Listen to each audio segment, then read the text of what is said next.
sick of people at ESPN or SportsCenter who think they have their heads on their shoulders but really don't? Well, it's time for the Jimmy and the K Sports Show. We're going to give you the most urgent sports news. Now sit back, buckle up, get ready for the #1 sports show on the web. Here we go, my sports friends. How y'all doing this Tuesday evening, January 26th, I believe it is. I am your host. You see me each and every Tuesday evening, 7 p.m. Central Daylight Time for the time being here on Ustream. Again, in the near future, that will change. You will be seeing me on the personal website of this page, but that'll be a little bit after a while. That'll probably be right after, probably be mid-February when that happens. So until then, stay tuned. Well, let's get to the sports news. I could start off with football, or I could start off with the greatest story to come out of the sports world today was the Heat's part owner, the Miami Heat's part owner,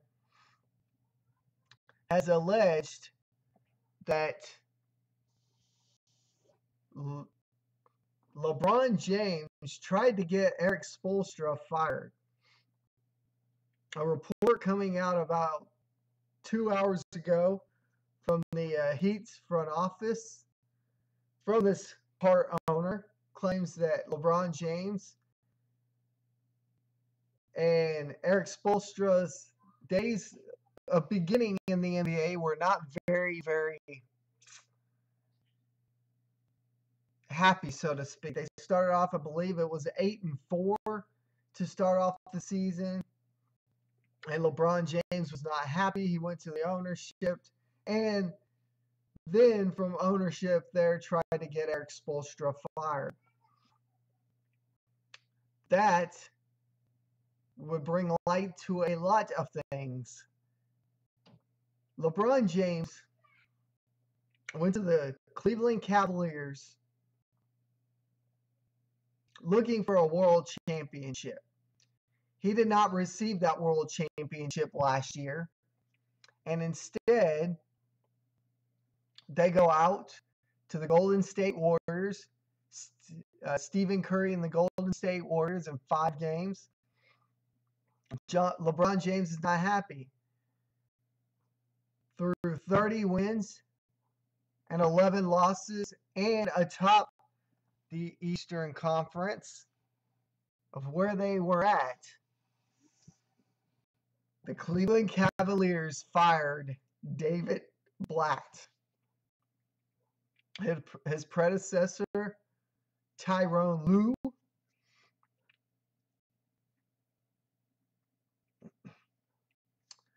was in his debut against the Chicago Bulls murdered, if not mauled, by the Bulls, as LeBron James couldn't hit the broadside of a barn, and the team was like 3 of 20 on free throws. Not very good. Tyronn Lue come out publicly stating the next day that they needed to play a faster pace of basketball, and that they would actually play a faster pace of basketball than what you are used to in Cleveland. However, LeBron James says, hey, that's fine. We'll play a faster pace of basketball. That's fine with me. But if you are Tyronn Lue, the interim head coach of the Cleveland Cavaliers, I would tread very, very lightly as to your record right now, because a 30-11 record by David Blatt was not good enough for LeBron James and your arroganceness, as LeBron James basically threw David Blatt under the bus. You know, for the longest time, I had LeBron's back, but now I see through the silver lining of LeBron James. LeBron James is no more than an arrogant Kobe Bryant. You know, As I mentioned to several people earlier this week, Tyronn Lue is not going to perform very well. He's going to get fired. LeBron James is going to go to the ownership, the general manager, and say, hey, let me coach this team. Either you let me coach, you let me manage this team, or else I'm taking my one-way ticket to LA. Well, guess what? For the longest time, I had LeBron James's back as being one of those players that was not arrogant. I will no longer, and I mean no longer, have his back, as he has just proven to be the most arrogant player in the NBA, alongside of that of Kobe Bryant. You put two of them in the same room and the heads would collide. That's why the Lakers will never have Kobe Bryant and LeBron James on the same team, because they had Shaquille O'Neal and Kobe Bryant on the same team. And what happened there? Two egos clash. One of those egos has the front office's back, being Kobe Bryant. Shaquille O'Neal does not. They throw Shaquille O'Neal under the bus. Kobe Bryant is LA's golden boy, and look where they have been for the last 5 to 6 years. Absolutely nowhere. You cannot. There's a difference in being a ball hog and being a leader. I would like to say a Kevin Durant or a Russell Westbrook or a Dirk Nowitzki is not a ball hog. They are a leader. They know when to take the team to that next level. They know if they are down in the fourth quarter that it may be on their shoulders, but yet they'll look for the first minute or two to pass and look for the open shots. If they don't have those open shots, then they'll look to themselves to be the leader of the team. That's the difference between your arroganceness, Kobe Bryant, and that of a leader. I think of a leader, I think of Kevin Durant, I think of Dirk Nowitzki, I think of Stephen Curry, I think of Carmelo Anthony, I think of people like Michael Jordan, who were leaders and not arrogant.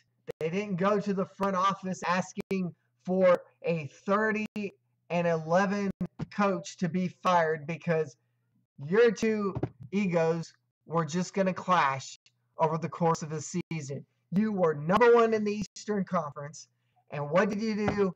You got a coach fired, number one in the Eastern Conference. But hey, I have to give Tyronn Lue, I have to give props to Tyronn Lue, the interim coach there for the Cleveland Cavaliers. Not only in some ways has he thrown LeBron James under the bus, but he has also thrown LeBron James under the bus.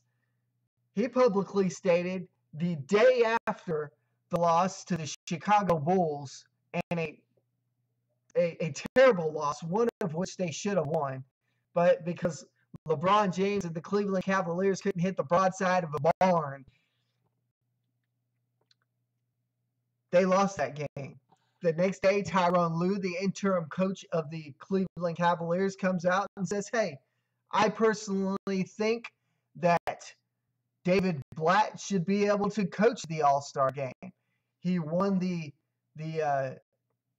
Eastern Conference Division last year. He got us out there. He got us to the game. He got us to the big dance. Granted, we lost, but he should be able to coach in the NBA All-Star game. The big question is that going to affect LeBron James? Does LeBron James's arroganceness, or does his arrogance will it have an effect on whether he performs with David Blatt at the helm at the All-Star game, whereas Tyronn Lue at the helm at the All-Star game? I have to give props to Tyronn Lue for that there. I will not give props to LeBron James, as his arrogance has went above and beyond. He's acting more and more like a businessman. I've talked to many people inside the industry that have publicly told me that, that's the way he's acting right now. That's the reason why he wanted Blatt fired, is he's acting more and more like a businessman rather than a player, so to speak. The whole deal for him signing Cleveland was to give him a little bit more power than what he had in Miami. He had no power in Miami. He was not going to get power in Miami. Not under the coaches, not under the ownership of the Miami Heat. He goes back home to Cleveland. He gets a little bit more power. As you just saw, he goes to the general manager, says, hey, we're 30-11. Let's get Blatt fired. And guess what? Bam, he's fired. LeBron James, all I have to say is I hope this arrogance bites you in the butt, because right now, as of the first game or two that you have Tyronn Lue at the helm, I've seen nothing different or better out of Tyronn Lue and the offense that supposedly you manage rather than the coaches than I did out of the first half of the season.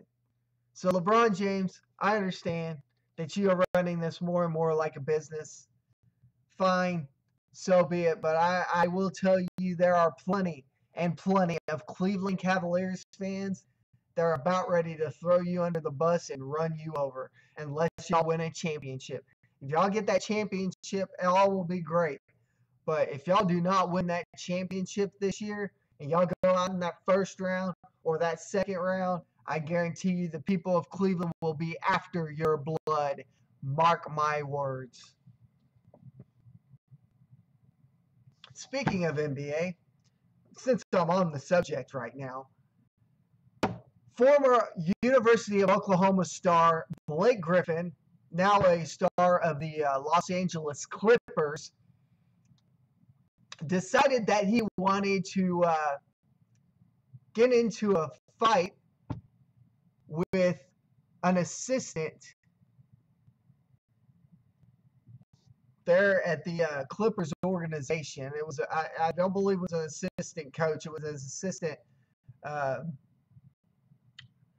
It was an assistant ball boy or something. He wanted to get into it with him. He threw a punch, and that punch landed him 4 to 6 weeks with a broken hand. Word out of the Los Angeles Clippers organization is that they are very, very unhappy with Blake Griffin right now. Who would not be?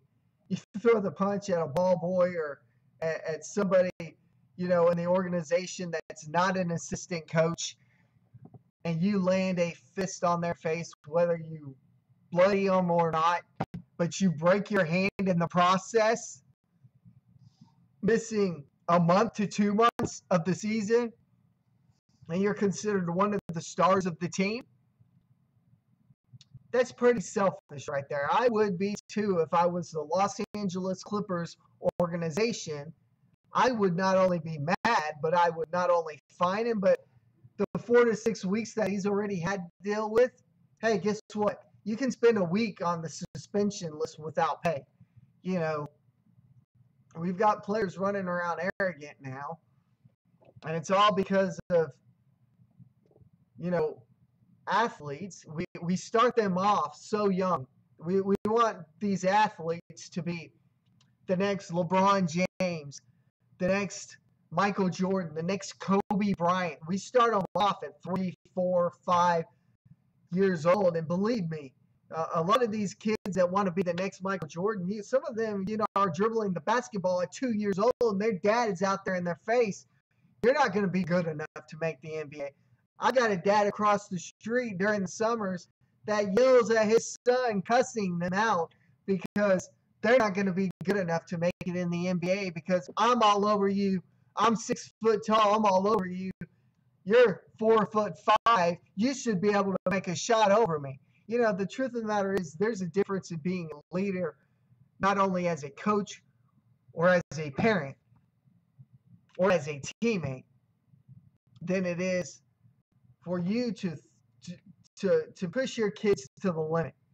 Do you want your kid to be the best athlete? Yes, you definitely want your kid to be the best athlete. Do you want them to be the next LeBron, the next Kobe, whatever? The truth of the matter is, the odds of that happening are 1 in 1,000,000. I had a friend of mine in high school. This is a very good friend of mine. Played baseball at Arlington Martin. Good friend of mine, Markel Williams. I've mentioned him in shows before. Played baseball.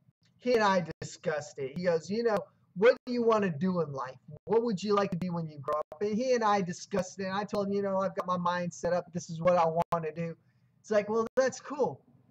I go, but honestly, I'd give anything to play ball. I would give anything to play ball. He goes, why don't you play ball in high school? One, I was afraid to get hurt. The truth of the matter is, knock on wood, I've never broken a bone. And still, knock on wood, haven't broken a bone.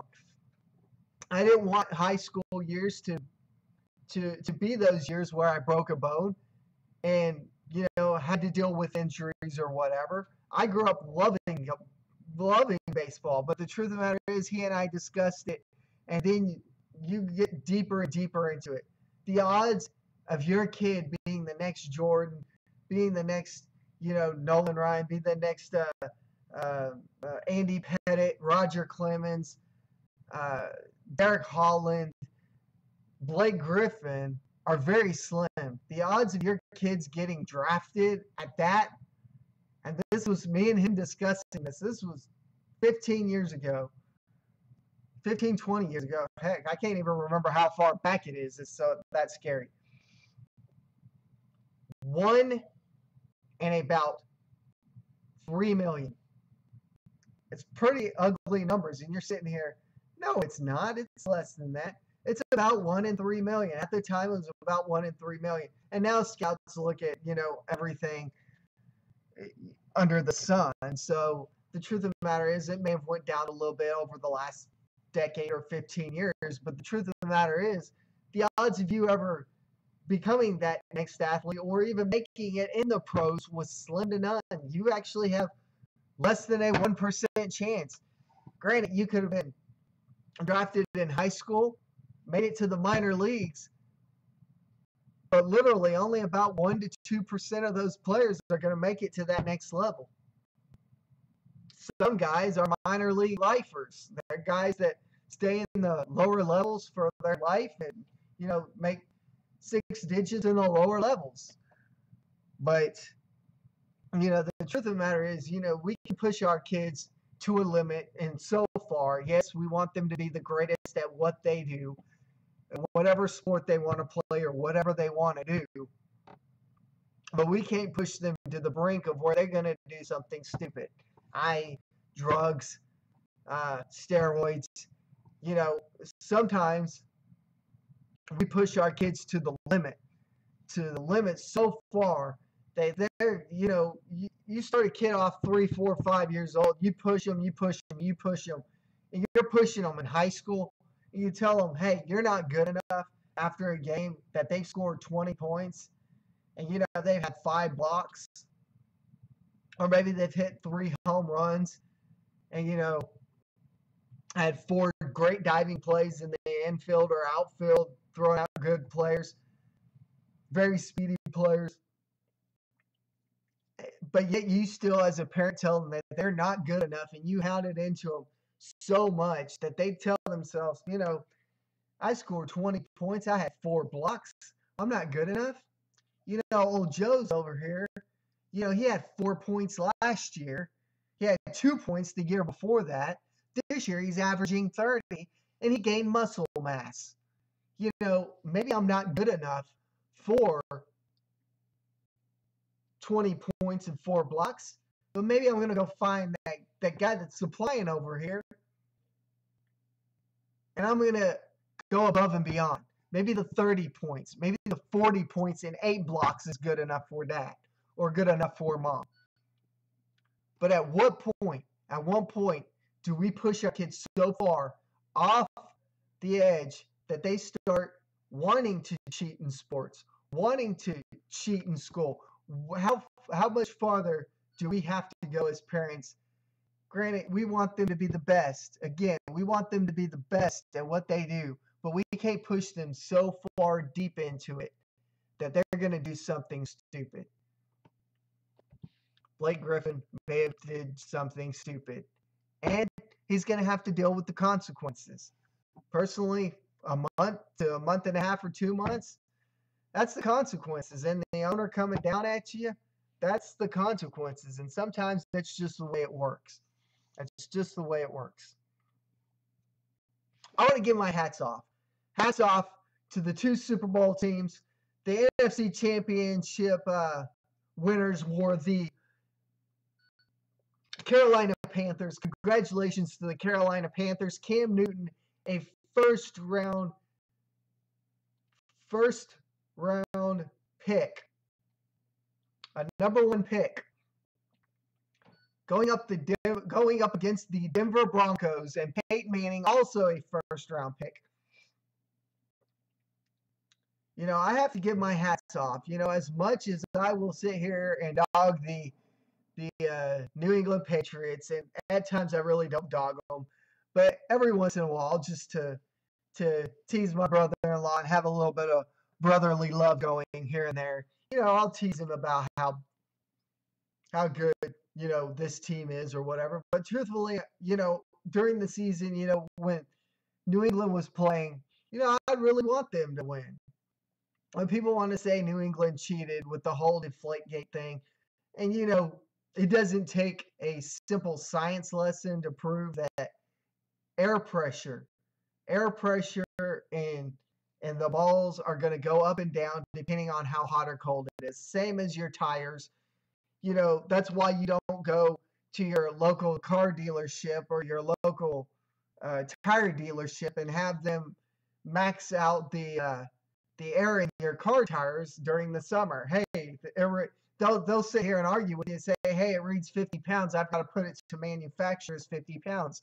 No, you don't, because once it hits 100 degrees and you're going about 90 outside on that highway, those tires are going to expand, and once they expand, they blow. That's why you have blowouts a lot of times. It's not necessarily just because, you know, you run over debris, which is sometimes the case, but, you know, air pressure has a lot to do with the reason why the balls were deflated. I don't buy any of that. You know, I don't buy the fact that New England cheats, because the truth of the matter is, if you look at it, if you look at any good team in any good sport, when they're that good, other teams will always say that they're cheating. Look at the Atlanta Braves back in the 90s. They were winning championship after championship. People were always saying they were cheating. The New York Yankees, they won so many. You know, they're a dynasty. They're a World Series dynasty. People say, you know, when they win this World Series, well, they were cheating. This was happening. That was happening. You know, I don't buy any of that. I think, you know, there were great dynasties. Granted, they may have had players on the team that were cheating. That's for the players to deal with. That's for the owners to deal with. But was the team as a whole cheating? Not necessarily. I mean, that's like saying, you know, Josh Hamilton did drugs. You know, that means the whole team of the Texas Rangers is doing drugs. No, that doesn't have to do with anything at all. You know, Josh Hamilton did drugs. He's done drugs. He's a drug addict. So what? It happens. He's going to have to deal with it. He's got those demons, and that's what they are. They're demons. I've never had to deal with alcoholism or drugs or any of that thing, or any of that such. And nor have I really known of anybody that's had to deal with it. But, you know, the demons that go along with it are something that will haunt Josh Hamilton for the rest of his life and be something that he has to deal with. Granted, the Texas Rangers organization is one that is willing to work with him. So I do not buy that the teams out there are cheating, especially the New England Patriots. You look at the Cowboys back when they were winning the Super Bowls, you know, they were trying to say that the Cowboys were cheating. You know, this was happening, that was happening. You know, the truth of the matter is they weren't. They were just a good team. And that's what happens when teams are good. They'll always find a way to tell you, hey, that team was cheating. They did this, they did that. When truthfully, it's not that they were cheating, it's that they were a doggone good team. Plain and simple as that. The New England Patriots are that. They're a good team. Tom Brady's a good quarterback. He's amongst the elite, if not the top quarterback, amongst the top quarterbacks.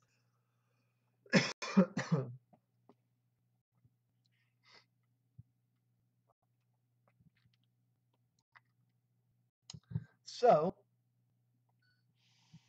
with that being said, lots and lots of stuff going on. I could get into major league stuff that has happened in baseball over the last week, but it's really not a lot. It's nothing of the such other than Yoenis Cespedes re-signed with the New York Mets. He re-signed a deal with the New York Mets. Chris Davis, again, I believe I stated last week, signed with the Baltimore Orioles.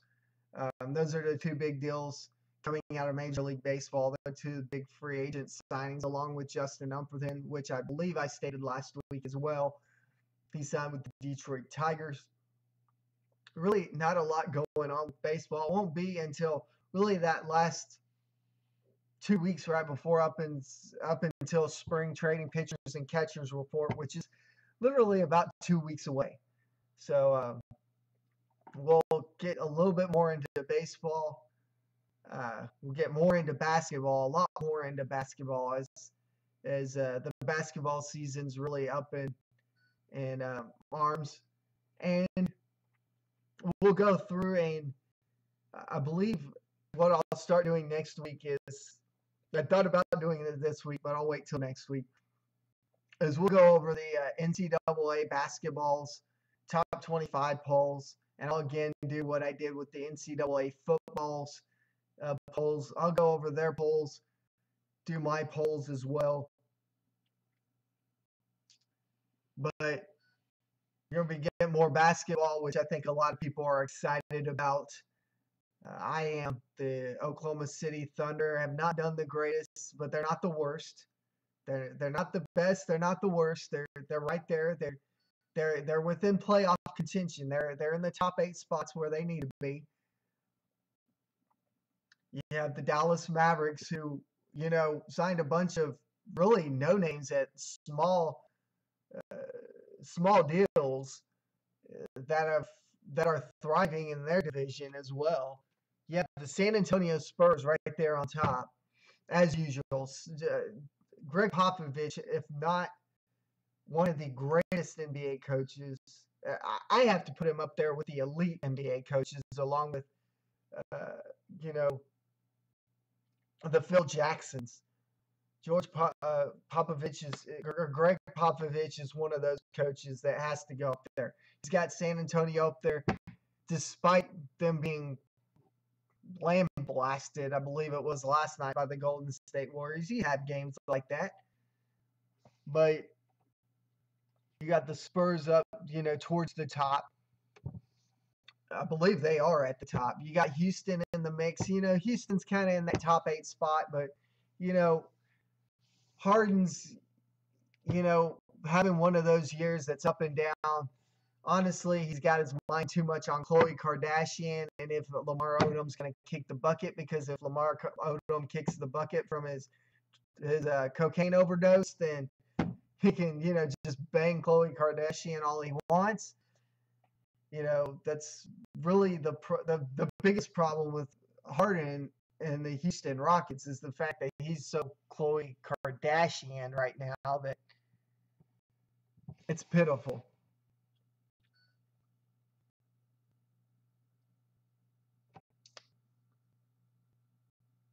One more football story, and I'm gonna let this show will be yours. The Buffalo Bills. It would be the Bills that have the Ryan brothers as the coaches, Rex and his brother as well, Robin Rex Ryan, have hired a female, Catherine Smith, to become the first full-time female assistant coach. So congratulations to Catherine Smith for becoming the first NFL assistant coach. And this was not one of those deals where she just walked into the office, handed a resume, and they were like, hey, you've got the job. She's worked her way up to the Bills organization. She worked her way from the bottom, I believe, as an equipment manager on up. Now she is the first full-time female assistant coach. So again, congrats, Catherine Smith of the Buffalo Bills, on being the first female assistant football coach.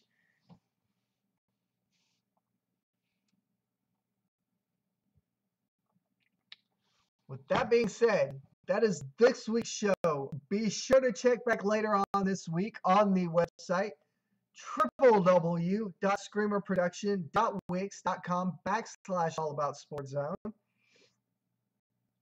as I will have a Super Bowl preview of Super Bowl 50 write-up for the blog.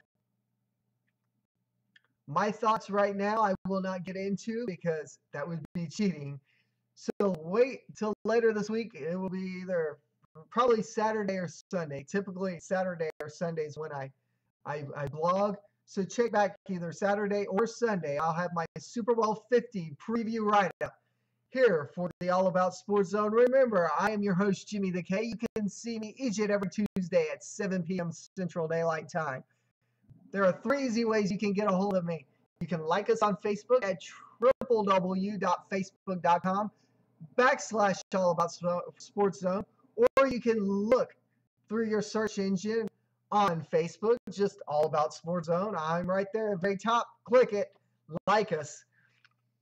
You can follow us on Twitter at Jimmy Kersey1. That is all one word, at Jimmy Kersey1.